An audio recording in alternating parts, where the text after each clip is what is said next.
नमस्कार दोस्तों, मैं स्वामी ओम प्रकाश। दोस्तों, आज हम लोग बात करेंगे कोसी नदी को लेकर। कोसी नदी को बिहार का शोक कहा जाता है, लेकिन मैं इस बात से पूरी तरह से सहमत नहीं हूँ। मेरी दृष्टि में कोसी नदी शोक है या खुशी की लहर, यह तो बाद में बात करेंगे। पहले इस पर बात करते हैं कि जल हमारे जीवन में कितना महत्व रखता है। मैं आपको पहले बताऊं, पृथ्वी पर जल कितना महत्व रखता है, उससे भी ज़्यादा महत्वपूर्ण विषय यह है हमारे शरीर में जल कितना महत्व रखता है। हमारे शरीर में लगभग 72% भाग जल का है। हमारे शरीर में 72% जल रहता है।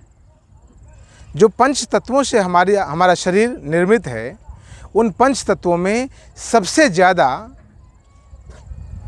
जल हमारे शरीर में मौजूद है। और वो पंच तत्व कौन से हैं? वो पंच तत्व है जल, पृथ्वी, आकाश, वायु और अग्नि। जब हमारे शरीर में लगभग 72% जल है और उसमें जब कमी या बढ़ोतरी होती है तो उससे हमारा स्वास्थ्य प्रभावित होता है। हमारे शरीर में अगर जल की कमी होगी तो निश्चित तौर पर अनेक प्रकार के रोग होंगे, जैसे कि शरीर शुष्क हो जाएगा, चमड़ी सूखी हो जाएगी, आपको हो सकता है चर्म रोग हो जाए, हो सकता है लीवर और किडनी अच्छे से फंक्शन न कर पाए क्योंकि शरीर में जल तत्व की मात्रा कम हो गई, आपका खून अधिक मात्रा में नहीं बन पाए। उसी प्रकार से जिस प्रकार से शरीर में जल की कमी होने से रोग उत्पन्न होते हैं और ज़्यादा होने से भी रोग उत्पन्न होते हैं, शरीर में जल की मात्रा अगर ज़्यादा हो जाए तो भी रोग हो जाते हैं, सूजन हो जाता है शरीर में, शरीर सूजा हुआ लगता है, फूला फूला सा लगता है। ठीक बिल्कुल वैसे ही अगर जब धरती पर भी जल की मात्रा ज़्यादा हो तो भी और धरती पर जल की मात्रा कम हो तो भी हमें परेशानी का सामना करना पड़ता है। अगर धरती पर बहुत ज़्यादा मात्रा में जल होगा तो हम कहाँ रह पाएंगे? हम खेती कहाँ करेंगे?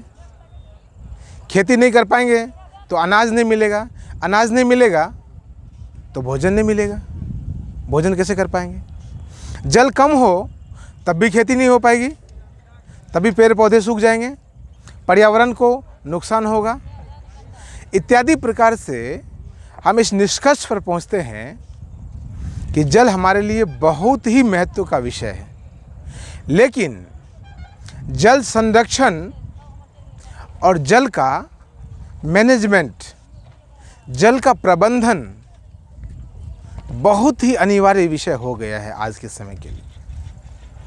आज पूरी दुनिया स्वच्छ जल को लेकर चिंतित है।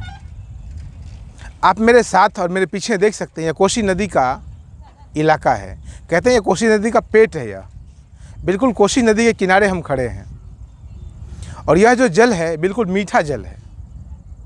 कोसी नदी में पानी नेपाल के पर्वतीय क्षेत्रों से आता है और यह पानी बिल्कुल शुद्ध सात्विक है, बिल्कुल मीठा जल है। और इस जल की महिमा यह है कि इस जल के आसपास में के जो इलाके हैं, उन इलाकों में पेड़ पौधों की संख्या बहुत ज़्यादा है। इन इलाकों में जो आम की फसलें होती हैं बिहार में, वो बहुत ही ताज़े और बहुत भी मीठे फल होते हैं, बहुत ही मीठे फल लगते हैं इन इलाकों में।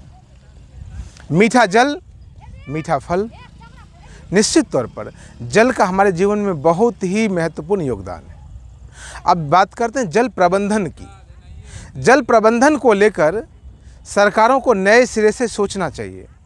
वैज्ञानिक आधार पर यह सोचना चाहिए कि जल का प्रबंधन कैसे किया जाए ताकि जल समुचित मात्रा में उपयोग में भी लाया जा सके और उपयोग के बाद वही जल वापस समुद्र तल तक भी पहुंच सके। क्योंकि जो जल वर्षा ऋतु से पहले गर्मी के समय में, ग्रीष्म काल में सूर्य के धूप के प्रभाव में आकर वाष्पीकृत होकर पहाड़ों पर चला जाता है और बर्फ़ जम जाता है, फिर वही जल उसके बाद पिघल कर फिर नदियों में आ जाता है और नदियों के माध्यम से फिर समंदर तक पहुंच जाता है। देखिए कितनी गजब की व्यवस्था है प्रकृति की। पहले समंदर का, नदियों का जल सूखकर आकाश में चला जाता है, फिर उसी माध्यम से पर्वतों पर चला जाता है, बर्फ़ जम जाता है, और फिर जब बर्फ़ पिघलता है वही पानी, वही जल इन नदियों के माध्यम से हमारे बीच फिर आ जाता है और होते हुए फिर समुद्र तल तक पहुंच जाता है। यह जो एक साइकिल है पानी का, प्रकृति एक व्यवस्था बना रखी है। आज आवश्यकता है सरकारों को जल प्रबंधन की व्यवस्था सीखने की। सरकारों को जल प्रबंधन की प्राकृतिक व्यवस्था सीखनी चाहिए। अभी तक जितने भी व्यवस्था अस्तित्व में आए हैं वो बहुत ज़्यादा कारगर नहीं हो पाया है। इसलिए मैं कहता हूँ सरकारों को, पर्यावरणविद को और साथ में अध्यात्मवेत्ताओं को भी साथ में लेकर सरकार को यह त्रिस्तरीय, 3 स्तर पर यह प्रयास करना चाहिए।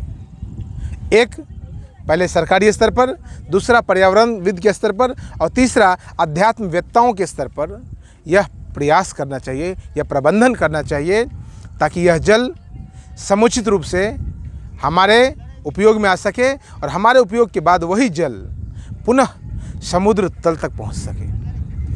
जिस अमाउंट में हम, जिस मात्रा में हम जल का उपयोग करते हैं, उसी मात्रा में जल समुद्र तल तक पहुंचना चाहिए। यह मीठा जल समुद्र के नमकीन जल से मिलकर एक अलग प्रकार का रिएक्शन करता है, जिससे प्रकृति, जिससे पूरा पर्यावरण, जिससे पूरा का पूरा वातावरण सम्यक रहता है, बैलेंस्ड रहता है, संतुलित रहता है। तो मैंने कहा सरकारों को 3 स्तर पर यह व्यवस्था करनी चाहिए।